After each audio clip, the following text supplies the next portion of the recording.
गुम्मा block स्तरीय मत्स्य और प्राणी संपद मेला अनुष्ठित। गजपति जिला गुम्मा ब्लॉक रे मत्स्य और प्राणी संपद विकास आनुकूल्य रे ब्लॉक स्तरीय मत्स्य और प्राणी संपद मेला गुम्मा पंचायत समिति परिसर रे अनुष्ठित हो जाइछि। आजिर मेला रे स्वास्थ्य प्राणी संपद और अन्य विभागर प्रदर्शनी सहित चाषी विशेषज्ञ आलोचना चक्र अनुष्ठित होइछि।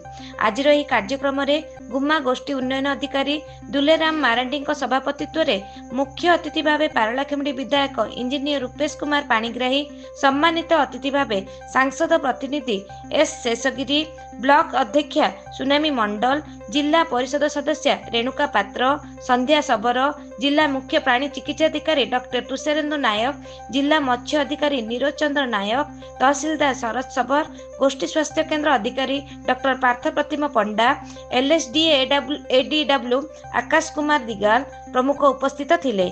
एही अवसर रे मत्स्य चाष द्वारा किपरि चाषी उपकृत होई परिबे एवं चाषींक पई रहितबा विभिन्न सरकारी योजना संपर्क रे अतिथि माने निज निजर मंतव्य प्रदान करथिले। एही परिप्रेक्षी रे विभिन्न सांस्कृतिक कार्यक्रम मान अनुष्ठित होइतिला।